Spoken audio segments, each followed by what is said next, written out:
In a bold move that has shaken the foundations of North American trade relations, Canadian Prime Minister Mark Carney has launched a direct counteroffensive against the escalating trade measures imposed by President Donald Trump.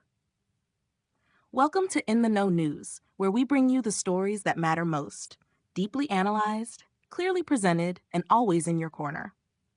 Today, we unpack the high-stakes economic chess game unfolding across our borders, one that could redefine the North American trade landscape for years to come.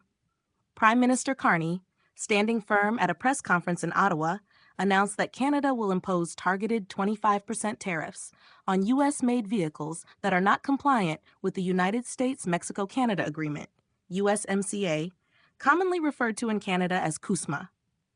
This action is a calculated response to President Trump's aggressive tariff regime, which has already placed sweeping duties on Canadian steel, aluminum, and automobiles. While Carney's approach stops short of blanket retaliation, it mirrors the U.S. administration's tactics with precision and purpose.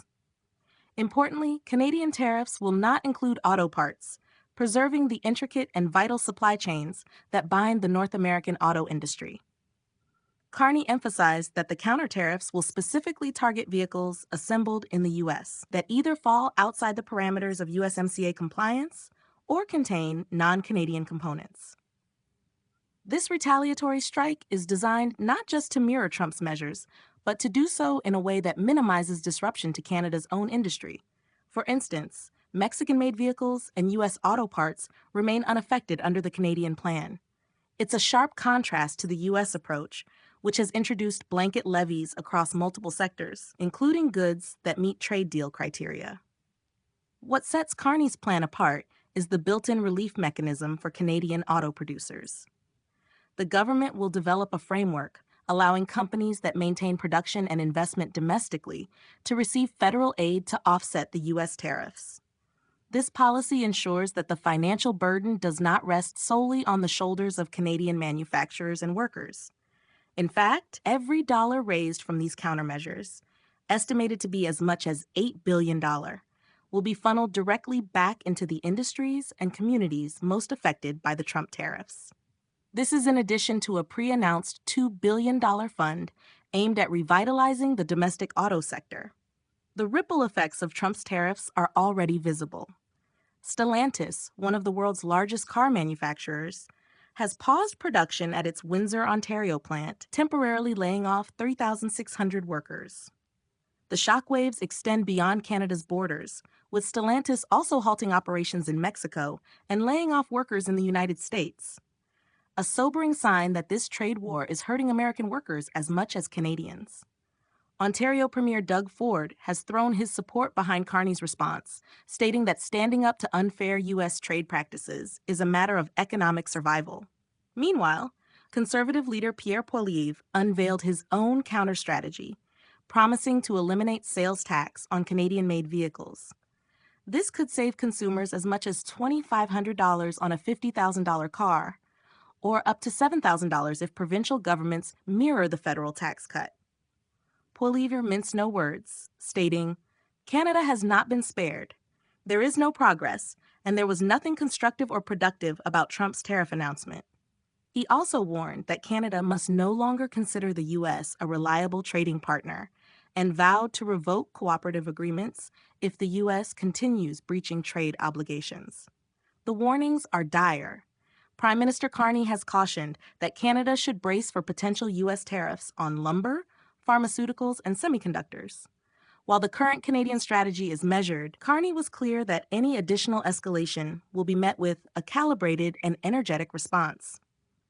Talks with international allies, including German Chancellor Olaf Scholz, have already begun as Canada seeks to strengthen ties with dependable global partners. At the heart of this economic standoff is a political reality. President Trump's tariffs are as much about domestic optics as they are about international leverage. Carney, drawing on his experience as a former central banker, warned that Trump's trade war could drive the U.S. economy into recession, dragging Canada down with it. Yet he also acknowledged that Trump is unlikely to reverse course until American households begin to feel the pain of rising costs and job losses. Other political leaders are also proposing bold measures. NDP leader Jagmeet Singh suggested launching Canadian Victory Bonds, a patriotic investment plan where Canadians could voluntarily contribute to the national economic effort through payroll deductions. Meanwhile, Bloc Québécois leader Yves-François Blanchet highlighted concerns over supply management in agriculture, a key issue in Quebec, and expressed skepticism over the Liberal government's willingness to fully protect the sector. While President Trump excluded Canada from his most recent round of tariffs, he reiterated long-standing grievances about Canada's agricultural tariffs, suggesting more economic turbulence could be on the horizon. Yet, even amid this uncertainty, Blanchet remarked that the current window allows for a relatively normal campaign period, with serious negotiations expected only after the April 28th election. As Canada steps into this critical phase of trade and diplomacy, In the Know News will continue to track every development, giving you the truth behind the headlines and the facts behind the politics. This is more than a trade dispute. It's a defining moment for Canada's economic independence, industrial resilience, and diplomatic resolve. As Prime Minister Carney aptly put it, although their policies will hurt American families, until that pain becomes impossible to ignore, I do not believe they will change direction. Canada, however, is ready to respond with strategy, solidarity, and strength. Thanks for tuning in to In the Know News, where truth meets clarity. Be sure to like, subscribe, and hit the bell icon so you never miss a story that impacts your world. Until next time, stay informed, stay strong, and stay in the know.